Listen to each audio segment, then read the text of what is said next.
বাংলাদেশ একটা F-16 বলেন অথবা আরও উঁচু লেভেলের যে বিমান আছে কিনতে পারে না কেন? টাকার অভাবে। একটা বোমা তৈরি করতে পারে না, ট্যাঙ্ক তৈরি করতে পারে না, অ্যান্টি মিসাইল সিস্টেম নেই কেন? টাকার অভাবে। যারা আছে তার টাকার কারণে আছে। তো অন্যতম একটা বড় ফ্যাক্টর যুদ্ধে হচ্ছে টাকা, অর্থ। তো অর্থ যদি স্বাধীন না থাকে, অর্থ যদি কুক্ষিগত হয়ে যায়, তাহলে যুদ্ধ করেও স্বাধীন হওয়া যাবে না, যুদ্ধ করেও গোলাম থাকতে হবে। কেন? অর্থ স্বাধীন হয়, টাকা স্বাধীন হয়। তাহলে টাকা কোথায় গোলাম? সমাজে যখন সুদ থাকবে, পৃথিবীতে যখন সুদ থাকবে, তখন টাকা গোলাম, অর্থনীতি গোলাম। তখন যুদ্ধে বিজয় অর্জন করলেও প্রকৃত স্বাধীনতা অর্জন সম্ভব নয়। এই জন্য প্রকৃত স্বাধীনতার জন্য অর্থনৈতিক স্বাধীনতা জরুরি, লাজেম, লাগবেই। অর্থনৈতিক স্বাধীনতা ছাড়া কখনোই শুধু যুদ্ধ দিয়ে কোনো স্বাধীনতা টেকসই হয় না। আল্লাহ সুবহানাহু ওয়া তাআলা বলেছেন, ওয়াত্তাকুন নার আল্লাতী উইদ্দাত লিল কাফিরিন, আগুনকে ভয় করো যে আগুন কাফেরদের জন্য তৈরি করা হয়েছে। ওয়াতিউল্লাহ ওয়ার রাসূল, আল্লাহর আনুগত্য করো, রাসূলের আনুগত্য করো, তাহলে দয়া প্রাপ্ত হবে। দয়া প্রাপ্ত হওয়ার শর্ত আল্লাহ এবং রাসূলের আনুগত্য। ওয়াসারিউ ইলা মাগফিরাতিম মির রাব্বিকুম ওয়া জান্নাতিন আরদুহাস সামাওয়াতু ওয়াল আরদ উইদ্দাত লিল মুত্তাকিন, আর তোমরা দৌড়াও, দৌড়ের প্রতিযোগিতা করো, ইলা মাগফিরাতিম মির রাব্বিকুম, রবের ক্ষমার দিকে, রবের ক্ষমার দিকে দৌড়ে যাও। ওয়া জান্নাতিন আরদুহাস সামাওয়াতু ওয়াল আরদ, আর এমন জান্নাতের দিকে দৌড়াতে থাকো যেই জান্নাতের প্রশস্ততা আসমান এবং জমিনের চেয়েও বড়, সেই জান্নাতের জন্য দৌড়াও। উইদ্দাত লিল মুত্তাকিন, আল্লাহ এই জান্নাত প্রস্তুত করেছেন মুত্তাকিদের জন্য। মুত্তাকি মানে আবার ওই আগের কথায় ফিরে যেতে হবে, যে সদা সর্বদা সতর্ক এবং সচেতন পদক্ষেপ নিচ্ছে। এটা ছাড়া আপনি জান্নাতে যেতে পারবেন না। একটা আলো, ওই যে এখানে ঝাড়বাতি আছে, রাতে যদি জ্বলে তাহলে সব পোকা এখানে আসবে। একমাত্র মুত্তাকি পোকা, যদি কোনো মুত্তাকি পোকা থেকে থাকে যে সদা সর্বদা সচেতন এবং সতর্ক পদক্ষেপ নেয়, ও সব পোকার চাইতে বিপরীতে ছুটবে। না, এই আলোতে যাওয়া যাবে না, গেলে পুড়ে যাব, বিপরীতে ছুটবে। কেন? ও সতর্ক সচেতন, ঠিক স্রোতের বিপরীতে চলার মতো। তাহলে মানুষের শাহওয়াত, মানুষকে টানতেছে, জাহান্নাম টানতেছে, মানুষের মনের ইচ্ছা। তাহলে ওই মনের ইচ্ছার বিপরীতে গিয়ে সদা সর্বদা সতর্ক পদক্ষেপ না নিলে আপনি তো জান্নাতের দিকে যেতে পারবেন না। তো জান্নাত প্রস্তুত আছে মুত্তাকিদের জন্য, যারা স্রোতের বিপরীতে, মনের বিপরীতে সদা সর্বদা সতর্ক এবং সচেতন পদক্ষেপ নেয়। আল্লাহ এবার মুত্তাকিদের কিছু বৈশিষ্ট্য বলছেন। আল্লাযীনা ইউনফিকুনা ফিস সাররাই ওয়াদ দাররা ওয়াল কাযিমিনাল গায়জ ওয়াল আফিনা আনিন নাস আল্লাহু ইউহিব্বুল মুহসিনিন। মুত্তাকি তারাই যারা সুখেও ব্যয় করে, দুঃখেও ব্যয় করে। যখন কোটি টাকার মালিক তখন খরচ করা সহজ, যখন আমি রিক্সা চালক, 5 টাকাও নাই, তখনও আল্লাহর রাস্তায় দান করব, এটা অনেক কঠিন। ওয়াল কাযিমিনাল গায়জ, যারা রাগকে পান করে যায়। তৃষ্ণার্ত ব্যক্তি যেভাবে পানি পান করে ফেলে, আর এভাবে রাগকে পান করে নেয়। মানে কোনো মানুষের উপর রাগ তৈরি হলেও সেটার বহিঃপ্রকাশ ঘটায় না। সামর্থ্য এবং শক্তি আছে রাগের বহিঃপ্রকাশ ঘটানোর, তারপরও ঘটায় না। একটা তো সামর্থ্যই নাই, তার কথা বলা হচ্ছে না। অসহায় মানুষও রাগ করে কি করবে? কিন্তু যে রাগ করে কিছু করতে পারবে তারপরেও করে না, ওয়াল কাযিমিনাল গায়জ, রাগকে নিজের মধ্যেই রাখে। ওয়াল আফিনা আনিন নাস, একদল আছে রাগ তাৎক্ষণিক প্রকাশ করলো না, কিন্তু ঠান্ডা মাথায় ব্রেনে ওকে মারবে, সময় সাপেক্ষে এমনভাবে প্যাচে ফেলবে, প্রতিশোধ নেবে খুব ঠান্ডা ব্রেনে। আল্লাহ পরের ধাপে এই জন্য বলতেছেন, রাগকে দমন করলা কিন্তু ধীরে সুস্থে প্রতিশোধ নিলে না, ওয়াল আফিনা আনিন নাস, ক্ষমা করে দিবে। কাযিমিনাল গায়জ, রাগ বহিঃপ্রকাশ ঘটাবে না, ওয়াল আফিনা আনিন নাস, ক্ষমা করে দিবে। এর চাইতে উঁচু স্তর কোনটা? ওটার কথা এবার সব শেষে বলছে, আল্লাহু ইউহিব্বুল মুহসিনিন। এটা তো গেল স্বাভাবিক মুত্তাকি এবং মুমিনদের কাজ। স্বাভাবিক মুত্তাকি এবং মুমিনদের কাজ হচ্ছে রাগের বহিঃপ্রকাশ ঘটাবে না, মানুষকে ক্ষমা করে দেবে। এদের চাইতে উঁচু স্তর মুহসিন, ইহসান, তারা কারা? রাগ তো চেপে যাবে, ক্ষমা তো করে দিবে, পাল্টা তার সাথে ভালো ব্যবহার করবে, এ হলো মুহসিন। আল্লাহু ইউহিব্বুল মুহসিনিন। আর এই সর্বোচ্চ স্তরে যে পৌঁছে গেছে এদেরকে আল্লাহ ভালোবাসে। এরা হচ্ছে তাকওয়া এবং ইহসানের সর্বোচ্চ স্তরে পৌঁছে যাওয়া ব্যক্তি। ওয়াল্লাযীনা ইযা ফাআলু ফাহিশাতান আও যালামু আনফুসাহুম, তার মানে কি মুত্তাকি এবং মুহসিনিনরা নিষ্পাপ, কোনো গুনাহই করবে না? না, আল্লাহ বলছেন মুত্তাকি তারাই যাদের থেকে কোনো ভুল হয়ে গেলে, গুনাহ হয়ে গেলে, ফাহিশাতান বড় গুনাহ হয়ে যেতে পারে, জিনা ব্যভিচার থেকে শুরু করে যে কোনো বড় গুনাহ হয়ে যেতে পারে, আও যালামু আনফুসাহুম এবং ছোট গুনাহ হতে পারে, যদি হয়ে যায় যাকারুল্লাহ, এরা সাথে সাথে আল্লাহকে স্মরণ করে, ফাস্তাগফারু লিযুনুবিহিম এবং নিজের পাপের জন্য আল্লাহর কাছে ক্ষমা প্রার্থনা করে, ওমাই ইয়াগফিরুদ যুনুবা ইল্লাল্লাহ, আর তারা জানে যে পাপের ক্ষমা আল্লাহ ছাড়া কারো কাছে না, কোনো অলিয়া আউলিয়া পীর দরবেশ মাজার না, পাপের ক্ষমা আল্লাহর কাছে। ওয়ালাম ইউসিররু আলা মা ফাআলু, আর যদি গুনাহ ছোটও হয় তবুও মুত্তাকি ওরা যে এই ছোট গুনাহ বারবার করে না, বারবার করে না। লাম ইউসিররু আলা মা ফাআলু, ওই গুনাহের উপর অটল থাকে না। একটা ছোট গুনাহ যদি বারবার করা হয় সেটা কবিরা গুনাহে পরিণত হয়ে যায়, তাহলে ও মুত্তাকির কাতারে আর থাকলো না, মুহসিনের কাতারে আর থাকলো না। মুত্তাকি মুহসিনদের গুনাহ হতে পারে, কিন্তু তার গুনাবলী কি সাথে সাথে সে আল্লাহকে স্মরণ করে ক্ষমা চেয়ে আর ওই গুনাহ দ্বিতীয়বার না করার সত্য সংকল্প করে। দ্বিতীয়বার হয়ে যেতে পারে, কিন্তু যখন সে তওবা করতেছে তখন তার অন্তরে শতভাগ সত্য সংকল্প আছে যে এই গুনাহ সে আর দ্বিতীয়বার করবে না। ওয়াহুম ইয়ালামুন, আর আল্লাহ সুবহানাহু ওয়া তাআলা যদি তারা এইভাবে আল্লাহর কাছে ক্ষমা চাইতে পারে, তারা আল্লাহ বলছেন উলাইকা জাযাউহুম মাগফিরাতুম মির রাব্বিহিম, এদের এক নাম্বার প্রতিদান হচ্ছে আল্লাহর ক্ষমা। কেননা পরকালে কেউ নিজের আমলের জোরে জান্নাত দাবি করতে পারবে না, তাহলে জান্নাতে যেতে হলে ক্ষমা লাগবে, দয়া লাগবে, তো এদেরকে আল্লাহ ক্ষমা করে দেবে। ওয়া জান্নাতিন তাজরি মিন তাহতিহাল আনহার, এবং এমন জান্নাতে প্রবেশ করার সুযোগ দিবে যেই জান্নাত শব্দের শাব্দিক অর্থ হচ্ছে বাগান, এমন সুজলা সুফলা সুশোভিত সুন্দর বাগান যার নিচ দিয়ে ঝর্ণাধারা প্রবাহিত, যেটা মানুষের কল্পনা তো আসতে পারে না যে এটা কত সুন্দর হতে পারে। খালিদিনা ফিহা, তারা সেখানে চিরস্থায়ী থাকবে। ওয়া নি'মা আজরুল আমিলিন, আর সৎ কর্মশীলদের আল্লাহ এভাবেই পুরস্কৃত করে থাকেন। কদ খালাত মিন ক্বাবলিকুম সুনানুন ফাসিরু ফিল আরজ, আবার আমরা যুদ্ধের ঘটনায় ফিরে আসতেছি। উহুদের যুদ্ধের সাময়িক পরাজয় দেখে তোমাদের মনে হতে পারে যে নবীও আঘাতপ্রাপ্ত, নবীও আহত, মুসলমানেরা পরাজিত, তাহলে কি সিস্টেম কি? আল্লাহ বলছেন কদ খালাত মিন ক্বাবলিকুম সুনানুন, তোমাদের পূর্বে এরকম হাজারো বছর চলে গেছে, লাখো বছর চলে গেছে, তোমরা পৃথিবী ঘুরে এবং ইতিহাস পড়ে ওই জিনিসগুলো দেখো, দেখলে তোমরা বুঝবে যে মুমিনদের পরাজয় সাময়িক, নবীদের পরাজয় সাময়িক, ইসলামের পরাজয় সাময়িক। আকিবাতুল মুকাজ্জিবিন, যারা মিথ্যুক কাফের মুশরিক, ফাইনালি সময় লাগতে পারে কিন্তু ফাইনাল পরাজয় ওদের। অতএব উহুদের যুদ্ধে তোমরা পরাজয় হয়েছে, এটা সাময়িক। ফাইনাল পরাজয় কাদের হবে? যারা আজকে উহুদের যুদ্ধে জয়লাভ করে গেছে, ফাইনালি এদের পরাজিত হতেই হবে, একদিন আগে অথবা একদিন পরে।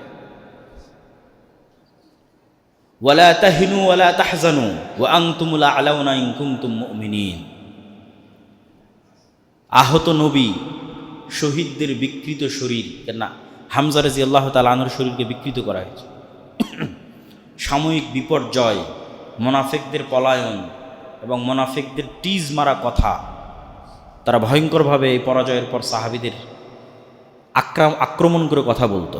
বলেছিলাম না আমাদের কথা শুনতে যে মদিনার মধ্যে থাকো, বলেছিলাম না আমাদের সাথে পালিয়ে আসো।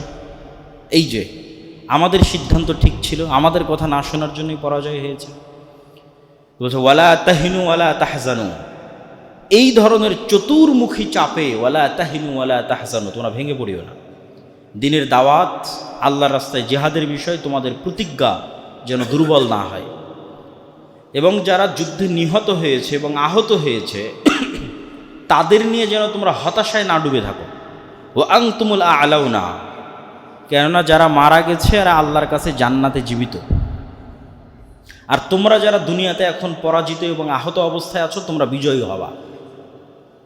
ইন কুনতুম মুমিনিন, যদি তোমাদের মধ্যে ঈমান থাকে, যদি তোমাদের মধ্যে তাকওয়া থাকে, যদি তোমাদের মধ্যে সবর থাকে।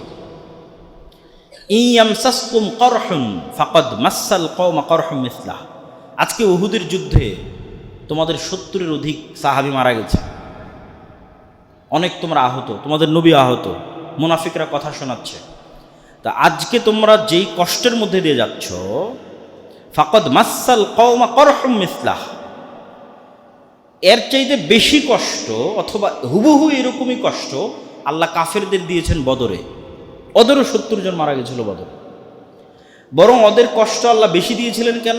উহুদের যুদ্ধে তোমাদের 70 জন মারা গেছে কিন্তু একজনও বন্দী নয়, আর বদরের যুদ্ধে তোমরা ওদের 70 জনকে হত্যা করেছো, পাশাপাশি আরো 70 জনকে বন্দী করেছো। তোমাদের যে 70 জন মারা গেছে এরা জান্নাতে জীবিত, আর ওদের যে 70 জন মারা গেছে ওরা জাহান্নামের আগুনে জ্বলতেছে। তোমরা যারা আজকে আহত অবস্থায় আছো তোমরা একদিন বিজয়ী হবাই, আর ওরা যারা আজকে সাময়িক বিজয় নিয়ে ফিরে যাচ্ছে এরা একদিন পরাজিত হবেই। তাহলে আজকে তোমরা যে কষ্ট পাচ্ছ কাছাকাছি এইরকমই অথবা এর চেয়ে বেশি কষ্ট আল্লাহ মক্কার কাফের মুশরিকদের বদরে দিয়েছেন। ওয়া তিলকাল আইয়ামু নুদাবিলুহা বাইনান নাস, আর আমি দিনকে মানুষের মধ্যে এভাবেই ঘুরাই।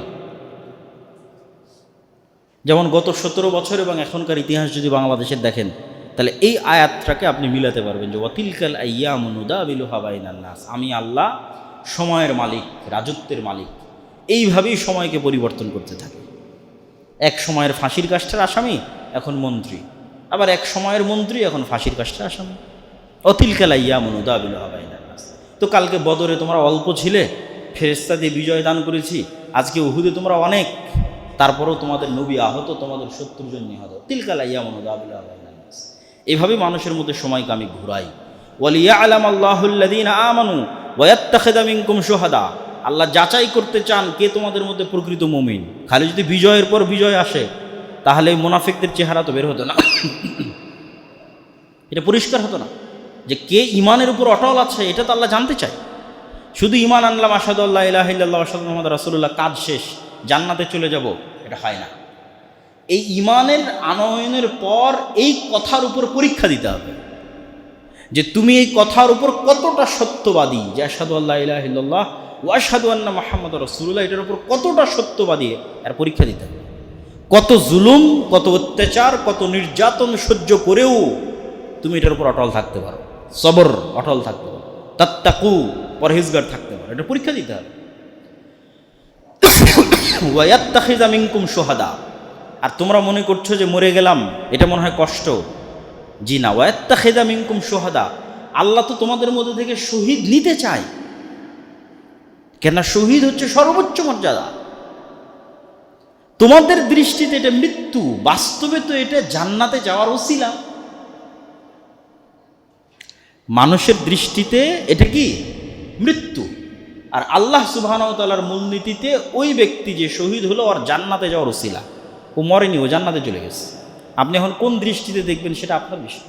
আপনি দেখতে পারেন যে আমি মারা গেছি, অথবা আপনি দেখতে পারেন আমি জান্নাতে চলে গেছি। দেখবেন কোন দৃষ্টিতে? আল্লাহ বলছে ওয়াত্তাখিযা মিনকুম শুহাদা, আল্লাহ তো তোমাদের মধ্যে থেকে শহীদ দিতে চায়। ওয়াল্লাহু লা ইউহিব্বুদ যালিমিন, আর আল্লাহ সুবহানাহু ওয়া তাআলা যারা অত্যাচারী জালেম তাদেরকে ভালোবাসেন না এবং এদেরকে বিজয় দিবেন না। ওয়ালিয়ুমাহহিসাল্লাহুল্লাযীনা আমানু ওয়া ইয়ামহাকাল কাফিরিন। আম হাসিবতুম আন তাদখুলুল জান্নাহ, ওই আগের কথাকে আল্লাহ আরো শক্ত করে বলতেছে। আম হাসিবতুম আন তাদখুলুল জান্নাহ, তোমরা কি মনে করে নিয়েছো জান্নাত মামার বাড়ি, নানির বাড়ি, হাতের মোয়া, পড়লাম কালেমা চলে গেলাম জান্নাত? না। ওয়ালাম্মা ইয়ালামিল্লাহুল্লাযীনা জাহাদু মিনকুম, আল্লাহ সুবহানাহু ওয়া তাআলা দেখতে চায় যে ইসলাম দিন সাময়িক আবেগের নাম নয়, দীর্ঘস্থায়ী ইস্তেকামাত এবং দীর্ঘস্থায়ী সবর ছাড়া প্রকৃত মুমিন হওয়া যায় না। তোমরা কি জান্নাতে যাওয়াকে এতই সহজ মনে করলে? কালেমা পড়বা, মুসলমান হবে, জান্নাতে চলে যাবা? না, আল্লাহ সুবহানাহু ওয়া তাআলা পরীক্ষা করে দেখতে চায় যে কে আল্লাহর রাস্তায় কেমন ত্যাগ আর কুরবানি দিতে পারে, আর কে আল্লাহর রাস্তায় ত্যাগ এবং কুরবানি দিতে ব্যর্থ। ওয়া ইয়ালামু আস-সাবিরিন, আর কে ধৈর্য ধরতে পারে আল্লাহর রাস্তায় বিপদ আপদ, দুঃখ কষ্ট, জুলুম অত্যাচার সব কিছুর মোকাবেলায় কে ধৈর্য ধরতে পারে, আল্লাহ এটা দেখতে চান। ওয়ালাকাদ কুনতুম তামান্নাউনাল মাউতা মিন ক্বাবলি আন তালকাউহু ফাকাদ রাআইতুমুহু ওয়া আনতুম তানজুরুন। উহুদের যুদ্ধের শুরুতে একদল সাহাবী খুব আবেগী ছিল, যারা বদরে অংশগ্রহণ করতে পারেনি, যে আমরা এবার যদি উহুদের যুদ্ধে পায়ে একদম তুলাধনা করে দেব। তখন আল্লাহ তাদেরকে একটু শিক্ষা দিয়ে বলতেছেন, ওয়ালাকাদ কুনতুম তামান্নাউনাল মাউতা, তোমরা তো মৃত্যু চাচ্ছিলে, যে হ্যাঁ আমরা মদিনার বাইরে গিয়ে মোকাবেলা করব, যুদ্ধ করব, কিন্তু এখন ফাকাদ রাআইতুমুহু ওয়া আনতুম তানজুরুন, এখন মৃত্যু যুদ্ধ তোমাদের চোখের সামনে উপস্থিত। তো শুধু তাৎক্ষণিক মুখের কথা আর বাস্তবতা এক নয়, এটা আল্লাহ শিক্ষা দিচ্ছেন, যে মুখে বললাম যুদ্ধ করব, আর বাস্তবের যুদ্ধের মাঠে টিকে থাকা এক নয়। যখন বাস্তবে মুহাম্মদ সাল্লাল্লাহু আলাইহি ওয়াসাল্লামকে উহুদের মাঠে চারিদিক থেকে শত্রুরা ঘিরে ধরেছে, তখন মুহাম্মদ সাল্লাল্লাহু আলাইহি ওয়াসাল্লামের পাশে কয়জন ছিল? সর্বোচ্চ 7 থেকে 10 জন। আবু তালহা আল আনসারী, মুসআব, আবু দুজানা, উম্মে আম্মারা, অল্প কয়েকজন সাহাবী। যখন মুসআব বিন উমাইর যুদ্ধের মাঠে মারা গেল, যিনি রাসূল সাল্লাল্লাহু আলাইহি ওয়াসাল্লামের পতাকা বাহক ছিলেন, তার চেহারা কিছুটা আল্লাহর নবীর সাথে মিলত। তখন মুশরিকরা ছড়িয়ে দিল যে মুহাম্মদ সাল্লাল্লাহু আলাইহি ওয়াসাল্লাম মারা গেছে। যখন মুহাম্মদ সাল্লাল্লাহু আলাইহি ওয়াসাল্লাম মারা গেছে, এই মৃত্যু সংবাদ ছড়িয়ে পড়ল, তখন যাদের ঈমান দুর্বল তারা আরও দুর্বল হয়ে গেল, যে নবী যদি মারা যায় তাহলে যুদ্ধ করে কি হবে? তার চেয়ে বরং আব্দুল্লাহ বিন উবাই অথবা আবু সুফিয়ান এদের সাথে সুলা এবং একটা সালিশ করে নিলেই ভালো, যেহেতু নবী মারা গেছে। তখন আল্লাহ কোরআন মাজিদে আয়াত অবতীর্ণ করে বলছেন, ওমা মুহাম্মাদুন ইল্লা রাসূলুন ক্বাদ খালাত মিন ক্বাবলিহির রাসূল। মুহাম্মদ কি তোমাদের আল্লাহ? মুহাম্মদ কি তোমাদের সৃষ্টিকর্তা? মুহাম্মদ একজন রাসূল মাত্র। ওমা মুহাম্মাদুন ইল্লা রাসূল, শুধু রাসূল, সাধারণ তোমাদের মানুষ, কিন্তু আমি তাকে রাসূল বানিয়েছি। ক্বাদ খালাত মিন ক্বাবলিহির রাসূল, আরে এর পূর্বে তো আরও হাজারো রাসূল গেছে, ওই হাজারো রাসূলের মধ্যে 100 রাসূল আল্লাহর রাস্তায় মরে গেছে।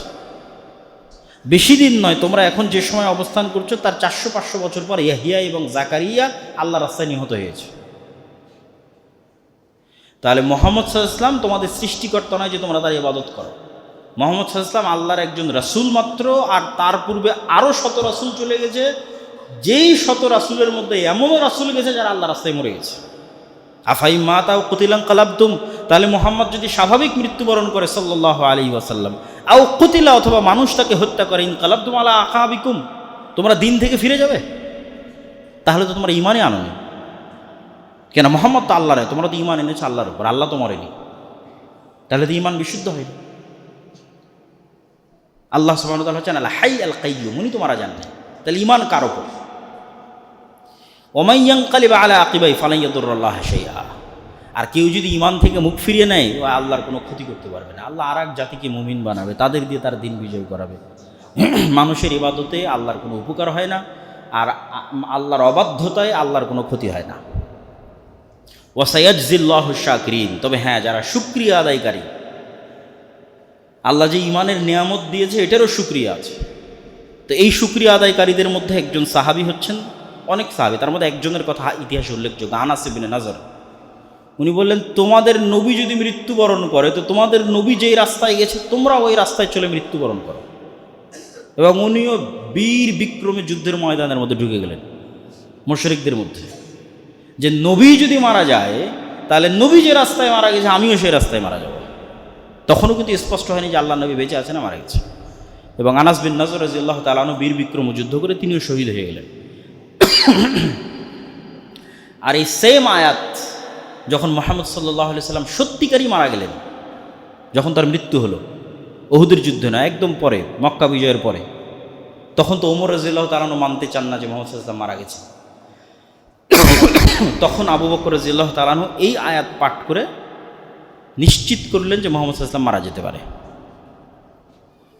ওয়ামা কানা লিনাফসিন আন তামুতা ইল্লা বিইজনিল্লাহ, কিতাবাম মুআজ্জালা, তোমরা উহুদের যুদ্ধে অংশ নাও আর উহুদের যুদ্ধে থেকে পালিয়ে মদিনার মধ্যে লুকিয়ে থাকো।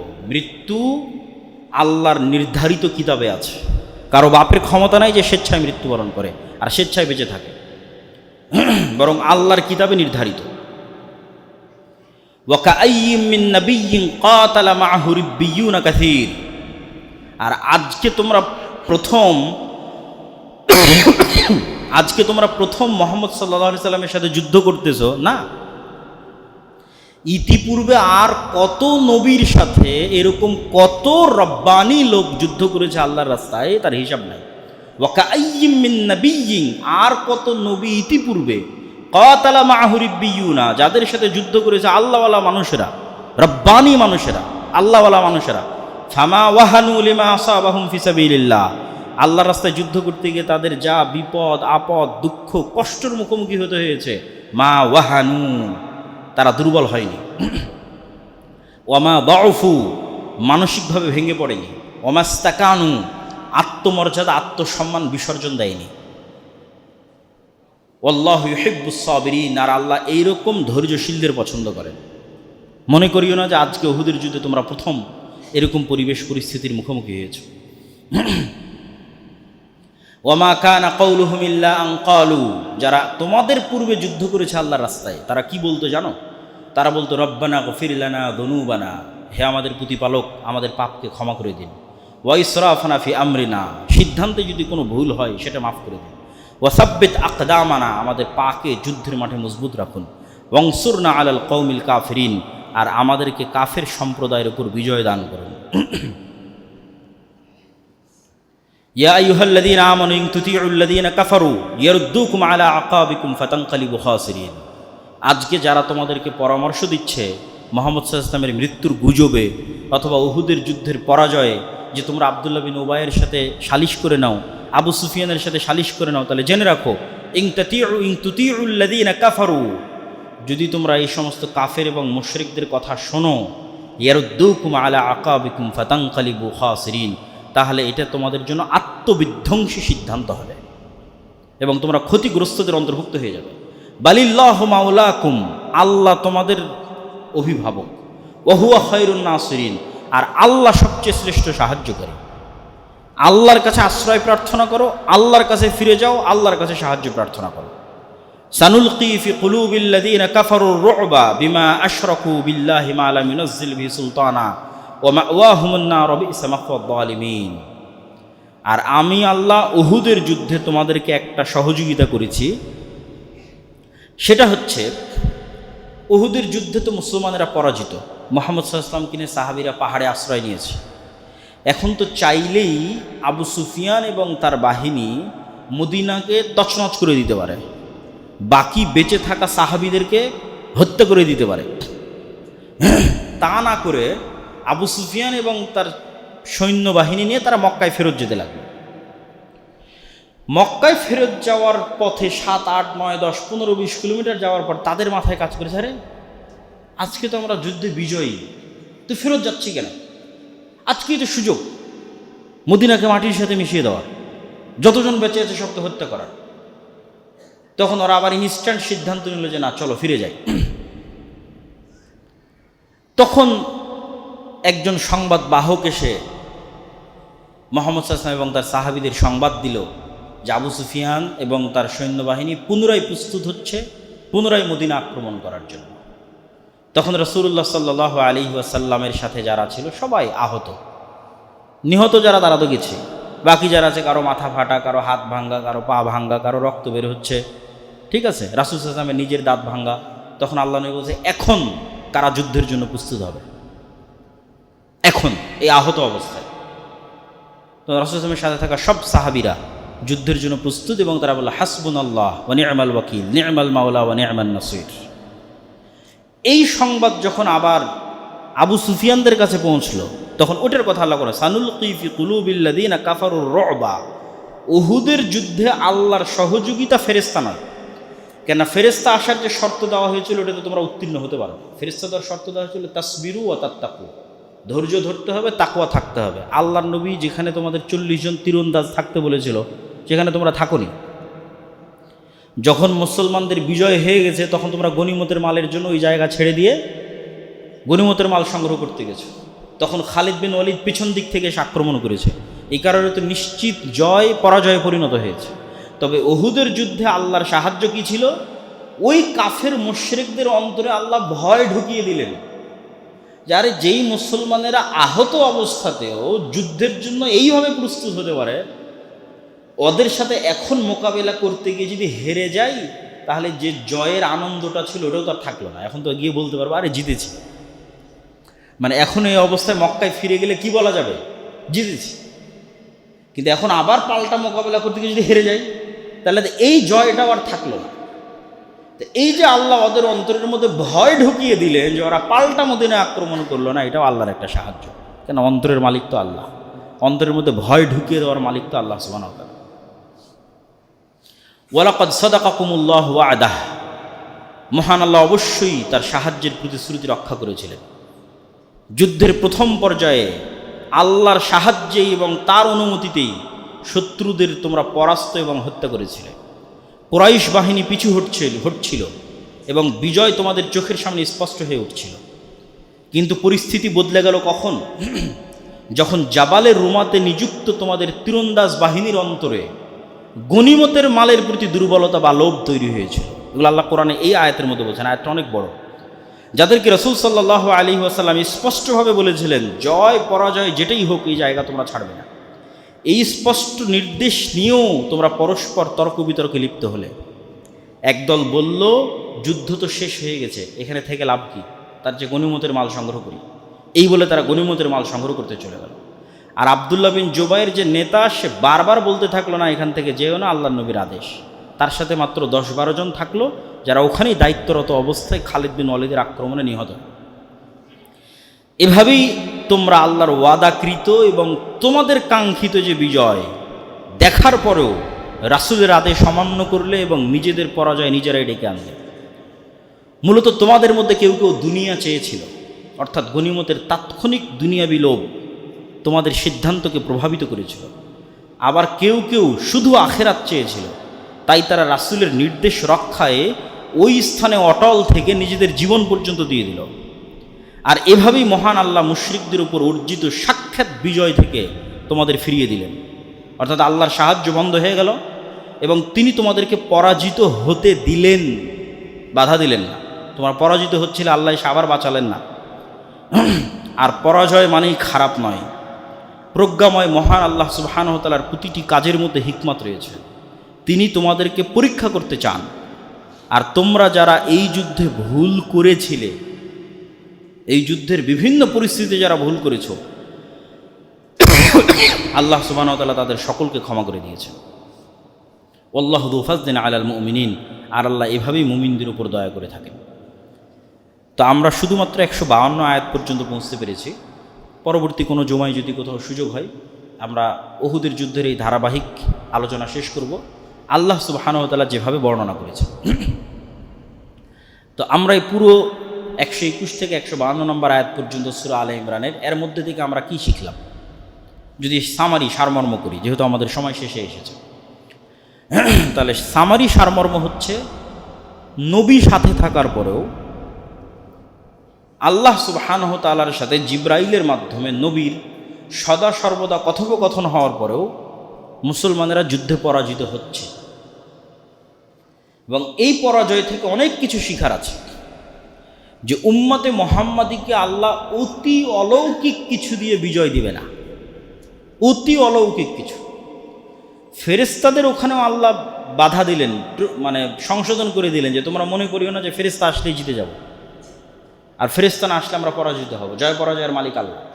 তাহলে অতি অলৌকিক কিছু ঘটে মুসলমানেরা জয়লাভ করবে তা না, বরং পৃথিবীর পরিবেশ এবং পরিস্থিতির সাথে খাপ খেয়ে নবীদের মতো চরম ত্যাগ স্বীকার করতে পারবে, আল্লাহর নবীর সাহাবীদের মতো চরম আত্মত্যাগ দিতে পারবে, তাসবিরু ওয়া তাত্তাকু, দিনের উপর অটল থাকতে পারবে, তাকওয়া অবলম্বন করতে পারবে, সর্বোচ্চ চেষ্টা করতে পারবে, তখন তোমাদের বিজয় তোমাদের হাতে ধরা দেবে।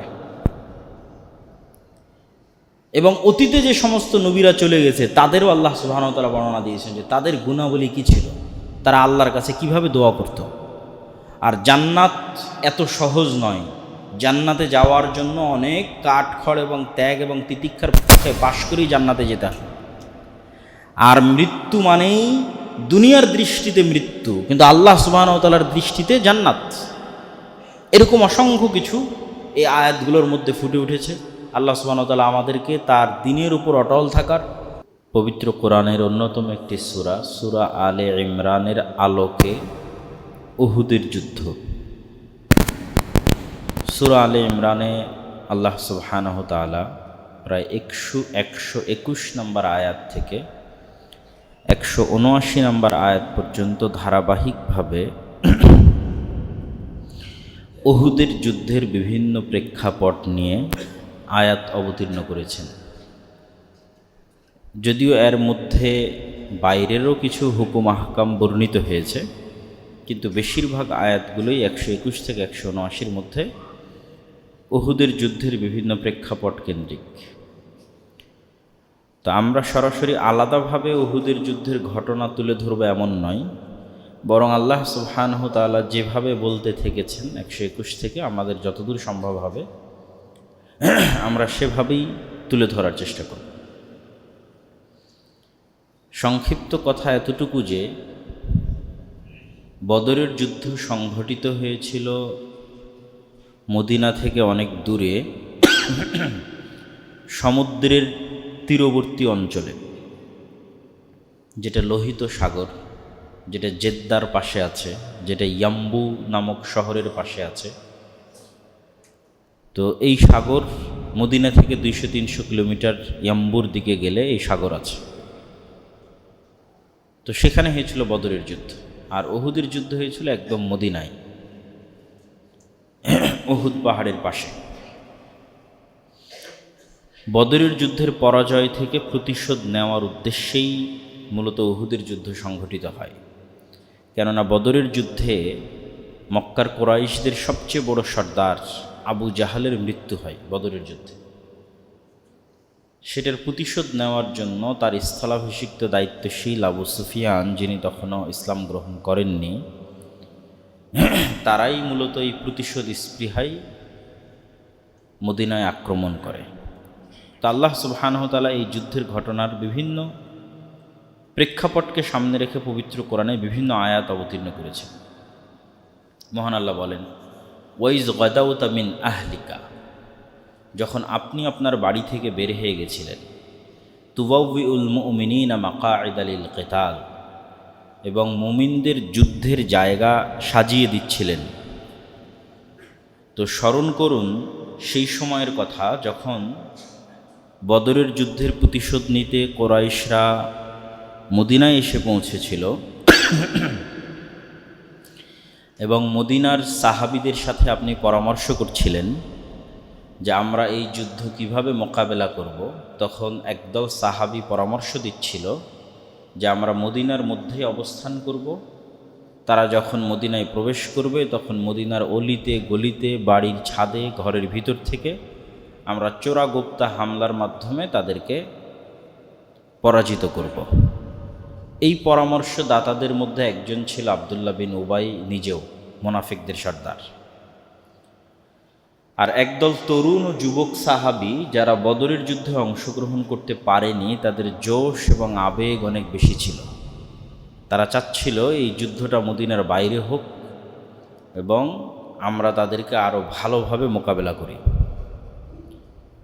তো আপনি যখন তাদের এই দ্বিতীয় সিদ্ধান্তে একমত পোষণ করেন, নবী মুহাম্মদ সাল্লাল্লাহু আলাইহি ওয়াসাল্লাম উহুদের যুদ্ধ কিভাবে মোকাবেলা করবেন তা নিয়ে সাহাবীদের সাথে পরামর্শ করছেন।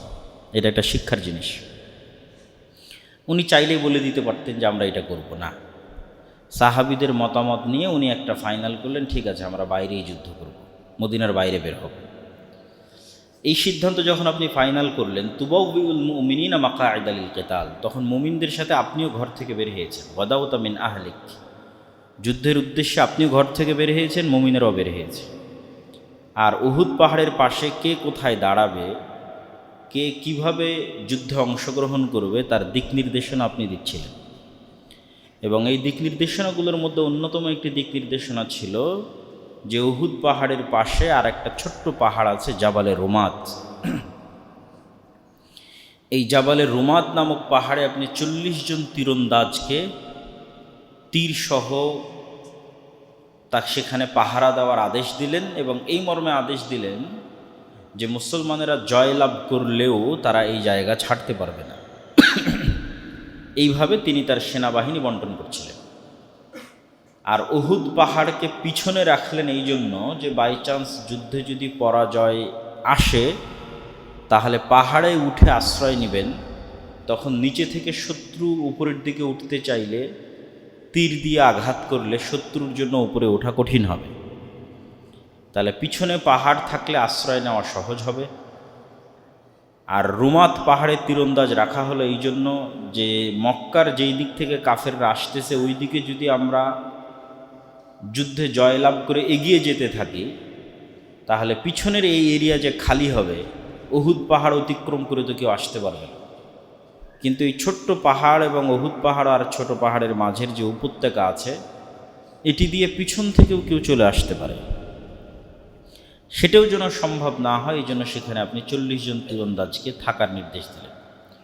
ওয়াল্লাহু সামিউন আলিম, আর আল্লাহ এগুলো সব শুনেছেন এবং সব জানেন। পরামর্শ সভায় কে কী বলেছিল, কার অন্তরে কি ছিল, সবই আল্লাহ শুনেছেন এবং জানেন। এবং এই আয়াতের আরেকটা গুরুত্বপূর্ণ শিক্ষা হচ্ছে তাওয়াক্কুল মানে আল্লাহর উপর ভরসা মানে ঘরে বসে থাকা নয়। রাসূলুল্লাহ সাল্লাল্লাহু আলাইহি ওয়াসাল্লাম উহুদ যুদ্ধের মোকাবেলা করছেন পূর্ণ প্রস্তুতির সাথে। সর্বোচ্চ পর্যায়ের প্রস্তুতি যদি নেওয়া সম্ভব হয় তিনি নিচ্ছেন। তারপরের আয়াতে আল্লাহ বলেন, ইয হাম্মাত তাইফাতানি মিনকুম তাফশালা ওয়াল্লাহু ওয়ালিয়্যুহুমা ওয়া আলাল্লাহি ফালিয়াতাওয়াক্কালিল মুমিনুন। তো যখন তোমরা রওনা দিলে মদিনা থেকে উহুদের দিকে এবং আব্দুল্লাহ বিন উবাইয়ের সাথে 300 জন মুনাফিক তোমাদের দলত্যাগ করে মদিনায় ফিরে গেল যুদ্ধ করবে না মর্মে, রাসূল সাল্লাল্লাহু আলাইহি ওয়াসাল্লাম রওনা দিয়েছিলেন 1000 যোদ্ধা সহ, কিন্তু পথিমধ্যে আব্দুল্লাহ বিন উবাই সহ 300 জন ফিরে গেল, তাহলে বাকি থাকলো 700 জন। এই 300 জনের ফিরে যেতে দেখে মুমিনদের 2টা গোত্র বানু সালামা আর বানু হারিসা, আল্লাহ কোরআনে বলছেন ইদ হাম্মাত তাইফাতানি মিনকুম, মুনাফিকদের 300 জনের ফিরে যেতে দেখে তোমাদের মুমিনদের 2টা গোত্র তাফশালা, তাদের অন্তর দুর্বল হয়ে গেছে।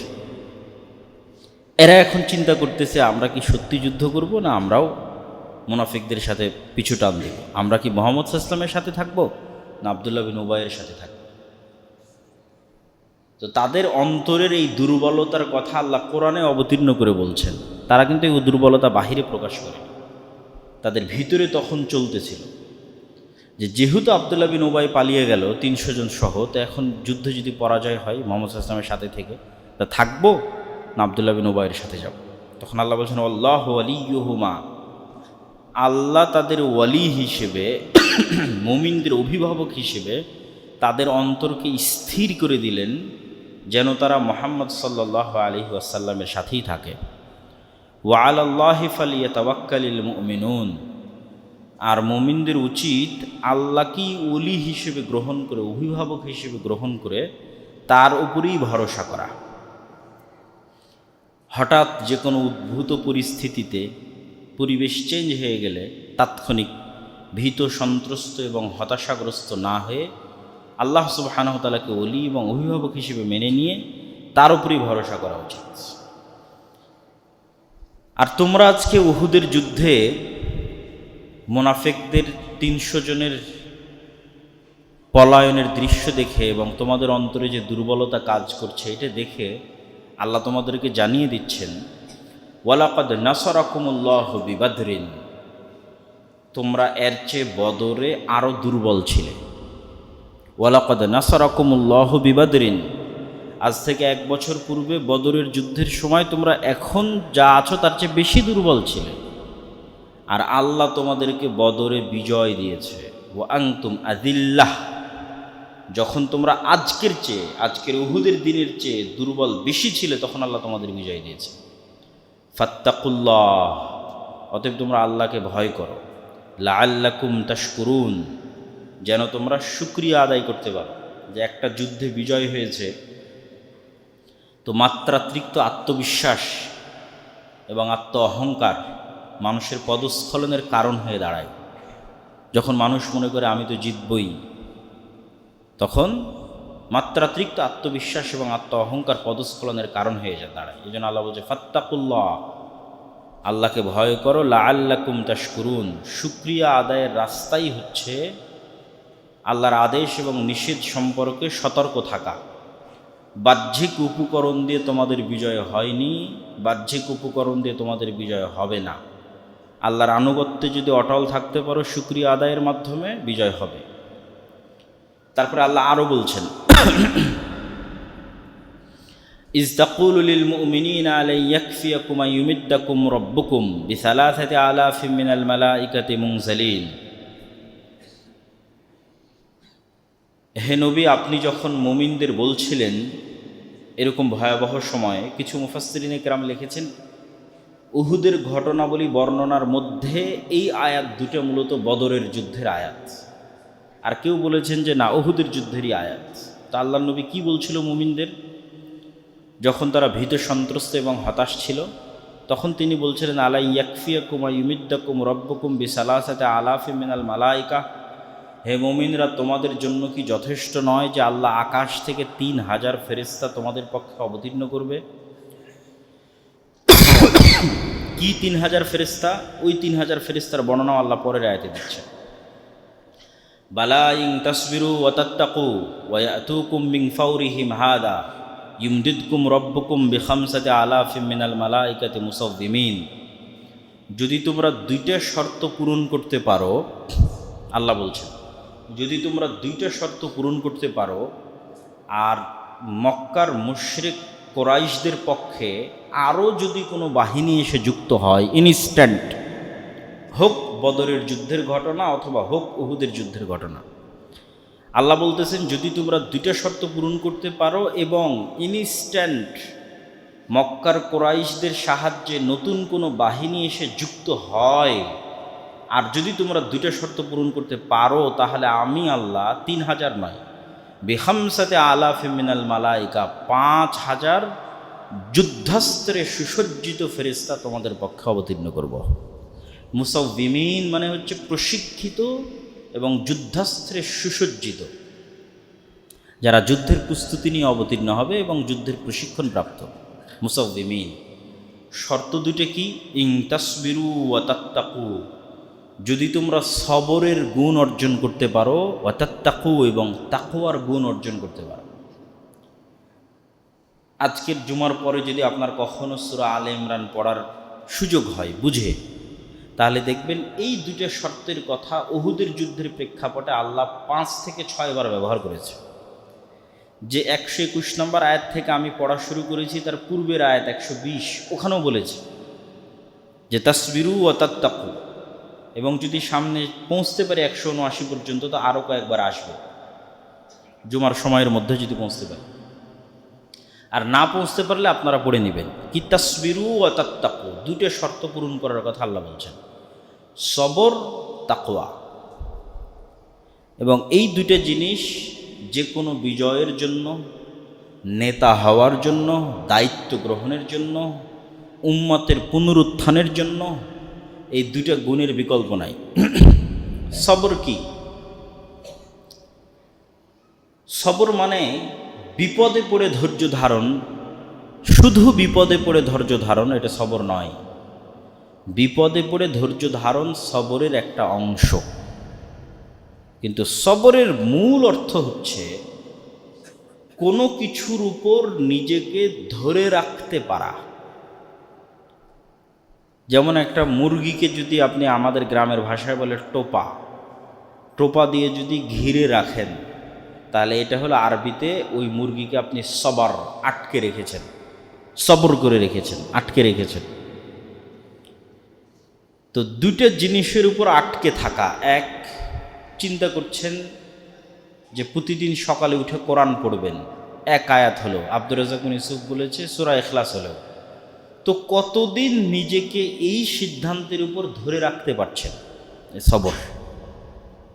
5 ওয়াক্ত সালাত আদায় করব অথবা জামাতে আদায় করব, কতদিন এই সিদ্ধান্তের উপর, এই আমলের উপর আপনি নিজেকে ধরে রাখতে পারছেন? যে এই সিদ্ধান্তের উপর, মানে সৎ আমলের উপর ধারাবাহিকভাবে অটল থাকার ক্ষেত্রে ধৈর্য ধারণ করতে পারবে, সে সবরের গুণ অর্জন করেছে। শুধু বিপদে পড়ে ধৈর্য ধারণ সবর না, একটা ভালো আমল করব নিয়াত করলাম আর নিজেকে ওটার উপর ধারাবাহিকভাবে ধরে রাখলাম, অল্প হলো। 2 নম্বর সবর কি? চিন্তা করলাম যে আজ থেকে আর কোনো গান শুনবো না, কোনো অশ্লীল দৃশ্য দেখব না, গীবত করব না, মিথ্যা কথা বলবো না, বিড়ি সিগারেট খাবো না। কতদিন আমার এই শপথের উপর আমি নিজেকে ধরে রাখতে পারতেছি? তাহলে 2 নম্বর হলো গুনাহ থেকে বিরত থাকার ক্ষেত্রে সবর। আর 3 নম্বর হচ্ছে বিপদে আপদে পড়ে ধৈর্য ধারণ সবর। এই হলো সবরের গুণ। এবং সূরা আলে ইমরানও আল্লাহ সুবহানাহু ওয়া তাআলা শেষ করেছেন এই আদেশ দিয়ে, যে ইয়া আইয়ুহাল্লাযীনা আমানুসবিরু ওয়া সাবিরু, শুধু ধৈর্য ধারণ করিও না, তোমার বিপরীতে যে, যেমন গ্রামগঞ্জে যখন খেলা ছিল কিতকিত খেলা, তো কে কতক্ষণ নিঃশ্বাস ধরে রাখতে পারে, অথবা পানিতে কে কতক্ষণ নিঃশ্বাস ধরে রেখে ডুবে থাকতে পারে। তো আল্লাহ বলছে আল্লাযীনা আমানুসবিরু, তোমাদের শুধু ধৈর্য ধারণ করলে হবে না, সাবিরু, তোমার বিপরীতে যে কাজ করতেছে তোমার শত্রু হিসেবে, আল্লাহর দ্বীনের শত্রু হিসেবে, আল্লাহর শত্রু হিসেবে, ওর মোকাবেলায় তুমি কতক্ষণ দম ধরে রাখতে পারতেছ। ও অন্যায়ের উপর দম ধরে আছে, তুমি ন্যায়ের উপর কতক্ষণ ধরে রাখতে পারছো। ও গুনাহের উপর ধরে আছে, তুমি সৎ আমলের উপর কতক্ষণ ধরে রাখতে পারছো। ও দিনকে পরাজিত করার জন্য ধরে আছে, তুমি দিনকে বিজয়ী করার জন্য কতক্ষণ ধরে রাখতে পারতেছো। প্রতিযোগিতায়, সবরের প্রতিযোগিতায় দিনের শত্রুর উপর তোমাকে বিজয়ী হতে হবে, নিঃশ্বাস ধরে রাখতে, দম ধরে রাখতে, কাজের গতি ধরে রাখতে। তাহলে বালা ইং তাসবিরু, যদি তোমরা ধৈর্য ধারণ করতে পারো, তাহলে ধৈর্য ধারণ মানে 3 অ্যাঙ্গেলে। ওয়াতাত্তাকু, তাকওয়া মানে কি? তাকওয়া শব্দের অর্থ আমরা সকলেই করি যে আল্লাহ ভীতি।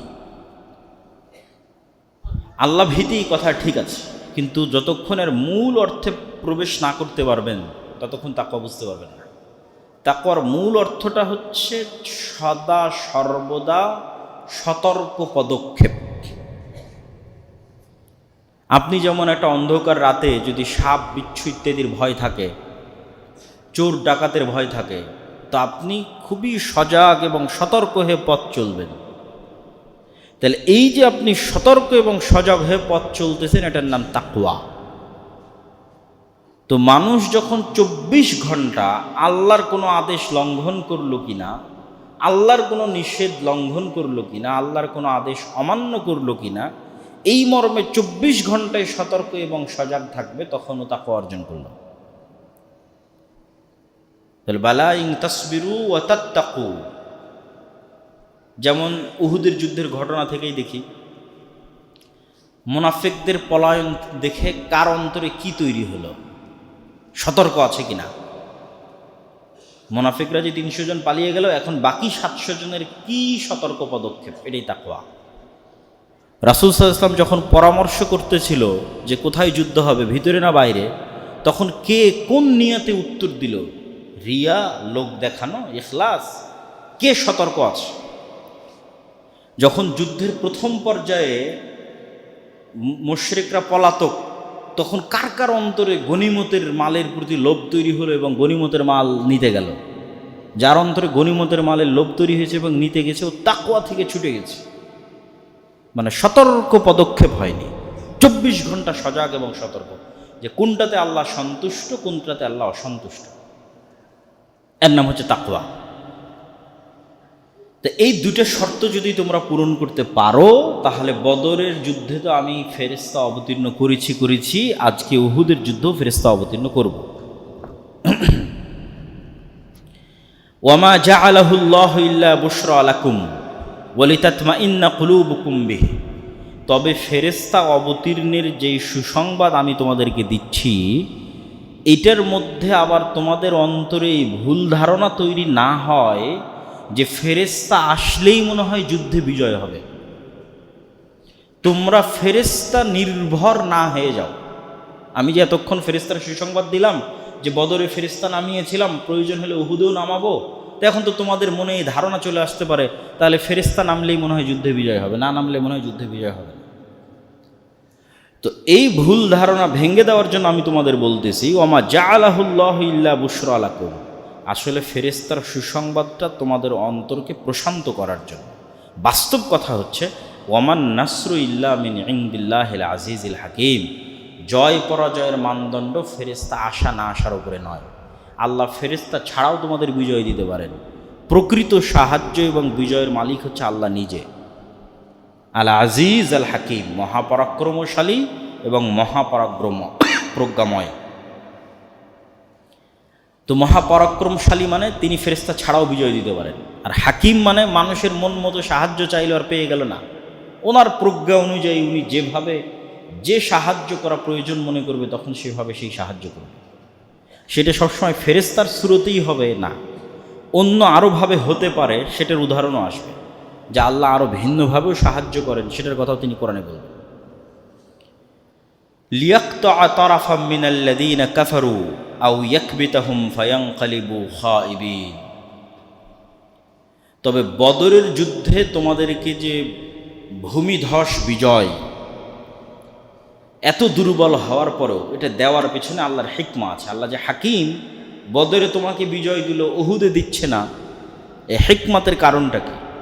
তো বদরে তোমাকে বিজয় দেওয়ার কারণ হচ্ছে আল্লাহ চেয়েছেন যে কাফেরদের যেগুলো বড় বড় মাথা, মুশরিকদের আবু জাহালের মতো, উতবা সাহেবার মতো যেগুলো বড় বড় মাথা, তাদেরকে বদরের দিনে ধ্বংস করে দিতে, যেন মক্কার কাফের মুশরিকদের যে আত্ম অহংকার এবং দম্ভ আছে এটাকে চূর্ণ করে দিতে, তাদের মনোবল যেন ভেঙে যায়। দ্বিতীয়ত, বদরের যুদ্ধে যদি আল্লাহ সুবহানাহু ওয়া তাআলা ইসলামকে বিজয় না করতেন, তাহলে মুসলমানদের যে অল্প সংখ্যক মুসলমান ছিল তারা প্রথম যুদ্ধেই পরাজিত হয়ে দ্বীনের প্রতি হতাশ হয়ে যেত।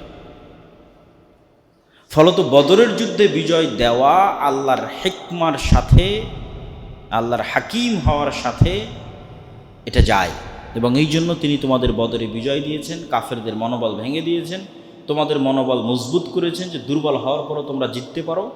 দুর্বল হওয়ার পর আল্লাহ ফেরেশতা পাঠাতে পারে, তার মানে এই নয় যে আজ উহুদের যুদ্ধেও তোমরা বিজয় অর্জন করবে।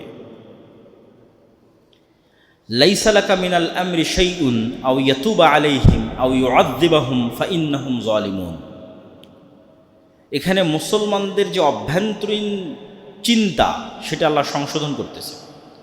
যে বদরের যুদ্ধে তোমাদের বিজয় দেখে তোমরা মনে করেছো যে আল্লাহ মনে হয় সব কাফেরকে ধ্বংস করে দেবে, একটা চিন্তা। আর একটা চিন্তা কি, উহুদের যুদ্ধে সাময়িক পরাজয় দেখে তোমরা হয়তো হতাশাগ্রস্ত হয়ে গেছো, যেখানে নবী নিজে আহত, নবী নিজে রক্তাক্ত, এমনকি মুহাম্মদ সাল্লাল্লাহু আলাইহি ওয়াসাল্লাম কিছু মুশরিকের উপর বদদোয়াও করছিলেন। তখন এবার আল্লাহ স্পষ্ট করে দিচ্ছেন, হে নবী, কোন মানুষ কাফের অবস্থায় ধ্বংস হবে আর আল্লাহ কাকে তওবা করে ফিরে আসার সুযোগ দিবে, এগুলোর চূড়ান্ত সিদ্ধান্ত নেওয়ার ইখতিয়ার আপনার নাই। মানে আমি মনে চাইলাম আজ বদরের যুদ্ধে সব কাফের মরে যাক, আর মরে গেল, আর উহুদের যুদ্ধে আমরা পরাজিত, এই জন্য হতাশ হয়ে গেলাম না, বা এই জন্য অভিশাপ দিলাম, আল্লাহ বলছে না। কে কাফের অবস্থায় ধ্বংস হবে আর কাকে আল্লাহ তওবা করে ইসলাম গ্রহণের সুযোগ দিবে, এই ইখতিয়ার আপনার হাতে নাই। আল্লাহ চাইলে কাফের মুশরিকদের কাউকে ইসলামে ফিরে আসার তৌফিক দিতে পারেন এবং তাদের তওবা আল্লাহ কবুল করতে পারেন। যেমন এই উহুদ যুদ্ধের মধ্যে যারা ছিল, আবু সুফিয়ান, খালিদ বিন ওয়ালিদ, এরা পরে মুসলমান হয়ে গেছে, আল্লাহ তাদের তওবা কবুল করেছেন। আবার চাইলে কাউকে তিনি অন্যায়ের কারণে ইনস্ট্যান্ট শাস্তি দিতে পারেন, আর যখন তিনি কাউকে শাস্তি দিতে চান, ফাইন্নাহুম যালিমুন, তখন আল্লাহ জালেম নয়, যাকে শাস্তি দিচ্ছে সে শাস্তিযোগ্য অপরাধ করেছে, সে জালেম। এখানে আল্লাহর একটা মূলনীতি তিনি স্পষ্ট করে দিচ্ছেন যে আল্লাহ যখন শাস্তি দেন তখন তিনি শাস্তি দানকারী নন, তখন তিনি ন্যায় প্রতিষ্ঠাকারী। ন্যায় প্রতিষ্ঠা করার জন্য শাস্তি দিচ্ছেন। আর আল্লাহ সুবহানাহু ওয়া তাআলা যখন কাউকে জান্নাতে দিচ্ছেন তখন ওই ব্যক্তি তার আমলের কারণে জান্নাতে যাচ্ছে না, আল্লাহর ক্ষমা এবং আল্লাহর দয়ার কারণে জান্নাতে যাচ্ছে। আর যখন কেউ জাহান্নামে যাচ্ছে অথবা দুনিয়াতে আল্লাহর গজবের শিকার হচ্ছে তখন এটা আল্লাহর ন্যায়। ও শাস্তিযোগ্য অপরাধ করেছে, পৃথিবীতে ন্যায় প্রতিষ্ঠা করতে, মানুষের মধ্যে ন্যায় প্রতিষ্ঠা করতে শাস্তি দেওয়াই লাগবে।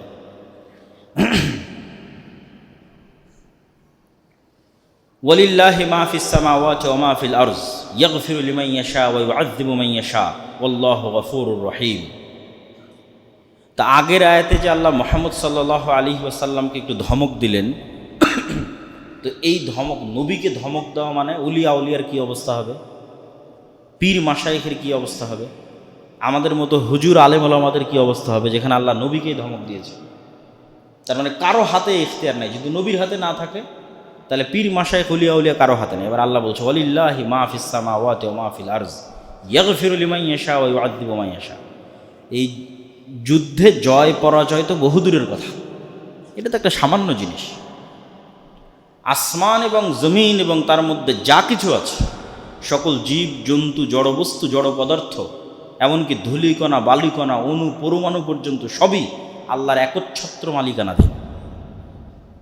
এতক্ষণ তোমাদের আমি যুদ্ধে জয় পরাজয়ের আলোচনা করলাম যে আমি জয়ের মালিক, আমি বিজয় দিতে পারি, ফেরেশতারা নয়, এখানে নবীর সিদ্ধান্তের কোনো ইখতিয়ার নাই, এগুলো তো বহু পরে। আসমান জমিন এবং তার মধ্যে থাকা প্রত্যেক অণু পরমাণুর উপর আমার একচ্ছত্র মালিকানা, আমি এগুলোর সৃষ্টিকর্তা, আমি এগুলোর নিয়ন্ত্রণকারী। ইয়াগফিরু লিমান ইয়াশা ওয়া ইউআযযিবু মান ইয়াশা, যাকে ইচ্ছা তাকে ক্ষমা করে দেব, যাকে ইচ্ছা তাকে শাস্তি দেব। ইয়াগফিরু লিমান ইয়াশা, যাকে চাইবো তাকে ক্ষমা করে দেব, ওয়া ইউআযযিবু মান ইয়াশা, যাকে চাইবো তাকে শাস্তি দেব। আল্লাহু গফুরুর রহিম।